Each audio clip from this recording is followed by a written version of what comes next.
Bonjour, nous allons poursuivre aujourd'hui notre chapitre 12, toujours en parlant des solutions et de leurs propriétés. Donc, on va ensemble aborder aujourd'hui la dissolution. Donc, je vous invite là tout au long de la vidéo à faire pause parfois pour compléter vos définitions parce qu'il y a quand même des choses là, qui sont un peu longues à noter. Donc, vous faites pause, vous notez, puis vous continuez tout simplement. Donc d'abord une définition de dissolution. Donc une dissolution, donc c'est l'action de mélanger complètement un ou plusieurs solutés avec un solvant afin de former une solution. Donc je vous rappelle là, que solution, c'est un synonyme là, de mélange homogène. Donc, mélanger un ou plusieurs solutés avec un solvant, qu'est-ce que ça peut représenter? Donc, par exemple, ici, on donne souvent là, cet exemple-là de la formation de l'eau sucrée. Donc, ce qu'on fait, dans le fond, c'est qu'on a un solvant qui est l'eau et un soluté. Et lorsqu'on les mélange ensemble, on forme une solution, un mélange homogène d'eau sucrée.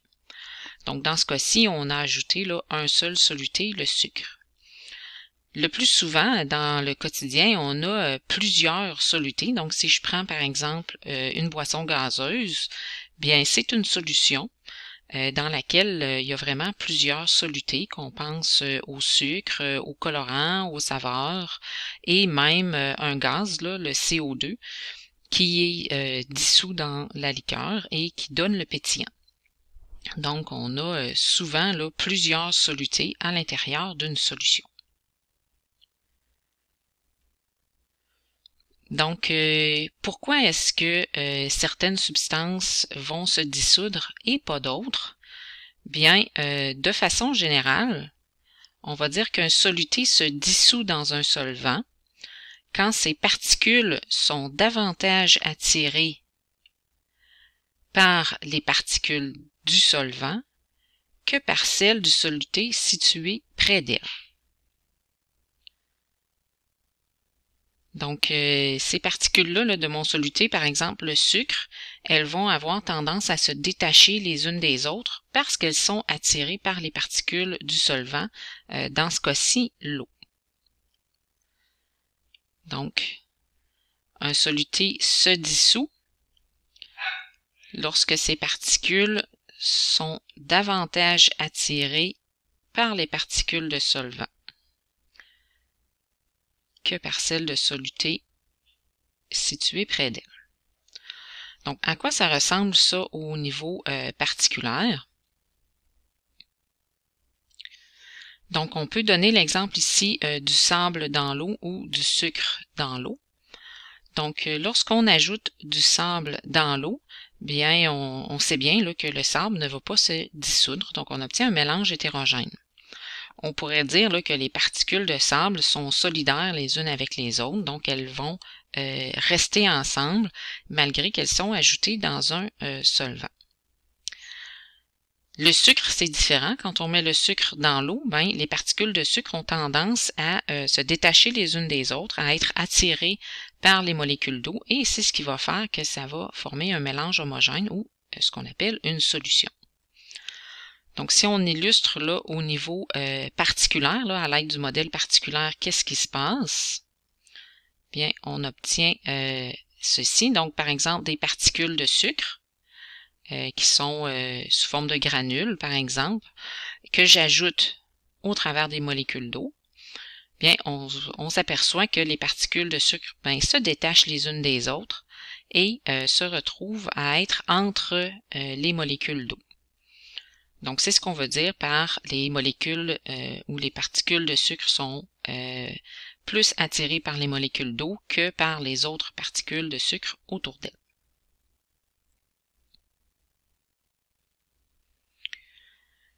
Donc, lorsque je fais une dissolution, il va se passer deux choses différentes avec la masse et le volume. Donc, on a ici là la variation de la masse d'une solution et la variation du volume. Donc, cet élément-là ici là, est particulièrement important. Je vous invite là, à mettre des étoiles.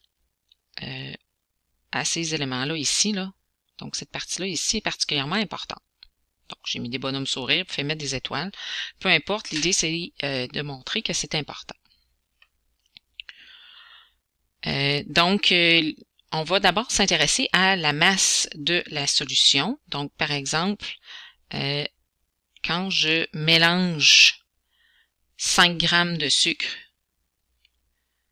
avec 100 grammes d'eau, ben c'est quelque chose que vous avez déjà vu là auparavant en deuxième secondaire. On a appelé ça la loi de la conservation de la masse. Donc, qu'est-ce qui va se passer si je mets 5 grammes de sucre avec 100 grammes d'eau? Bien, je vais obtenir une masse totale de 105 grammes. Donc, c'est ce que vous avez appelé la loi de la conservation de la masse ou bien le principe de Lavoisier. Donc, vous avez probablement déjà entendu ça, là. Rien ne se perd, rien ne se crée, tout se transforme. Donc, qu'est-ce qui va arriver à la masse? Ben, la masse de la solution, elle est toujours égale à la masse combinée du soluté et du solvant. Donc, si je pèse une quantité de soluté et une quantité de solvant, bien la masse totale des deux combinés va être égale à la masse de la solution d'eau sucrée. Ça va être un peu différent quand on va parler du volume. Donc, pour le volume, il va y avoir une variation là, qui n'est pas la même que pour la masse. Donc, si je vous montre en fait au niveau particulier, qu'est-ce qui se passe? Donc, par exemple, si j'ai un solvant qui est l'eau, donc on prend souvent l'eau, et un soluté qui est le sel. Donc, on a vu dans le modèle particulier que les molécules d'eau, elles sont proches les unes des autres, mais elles ont quand même une certaine distance. Donc, entre les particules d'eau, il y a des espaces vides. Et qu'est-ce qui va arriver quand le sel va se dissoudre? Il va aller remplir, si on veut, certaines de ces espaces-là. Donc, on pourrait dire là, que l'eau, les particules d'eau et les particules de sel vont comme s'emboîter les unes dans les autres. Donc, qu'est-ce qui va arriver? Donc, quand j'ai un certain volume de solide, que je combine à un autre volume de liquide, bien, j'additionne pas les deux volumes. Donc, on voit ici que oui, le volume augmente, mais il augmente juste un peu.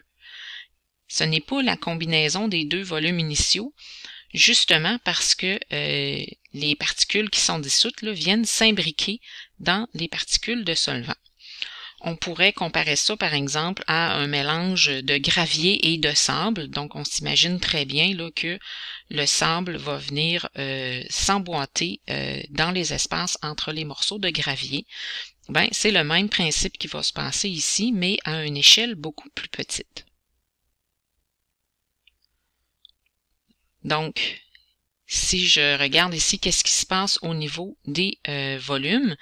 Bien, si j'additionne le soluté et le solvant, ben, en fait, les volumes combinés là, sont plus petits. Donc, on va dire qu'ils diminuent. Donc, par exemple, ici, si j'ai 50 ml d'eau avec 50 ml d'éthanol, qui est un alcool, bien, j'obtiendrai pas 100. Donc, c'est pas 50 plus 50 fait 100. Donc, en fait, ici, quand je les mélange, les deux, ça fait un volume de 99 ml. Donc, c'est pas énorme comme différence, mais quand même, ce n'est pas la somme des volumes initiaux. Donc, ça, c'est toujours le cas.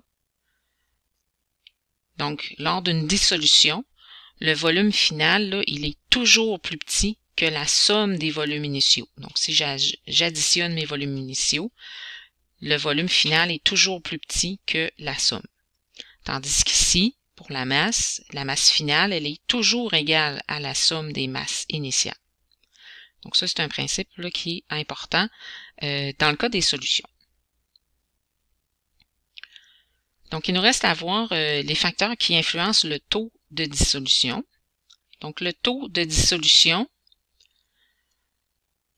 c'est la vitesse à laquelle le soluté va se dissoudre dans le solvant.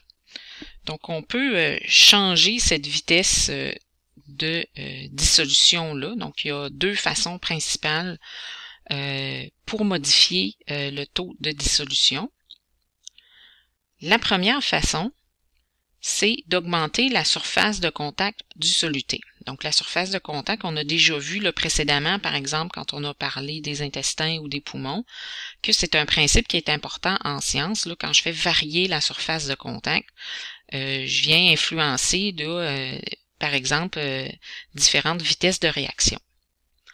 Dans ce cas-ci, quand je dissous un solide, bien, si mon solide, par exemple, si mon sucre est en forme de cube comme ça, ben, il va se dissoudre plus tranquillement parce que il y a juste les particules à la surface du cube qui se dissolvent. Donc, celles qui sont au centre vont se dissoudre à leur tour, mais elles ne peuvent pas se dissoudre tant qu'elles ne sont pas en contact avec l'eau.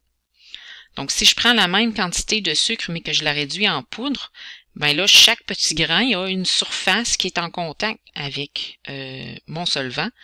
Donc, la dissolution va être beaucoup plus rapide. Donc, augmenter la surface de contact du soluté, là, c'est le moyen là, favorisé pour augmenter le taux de dissolution.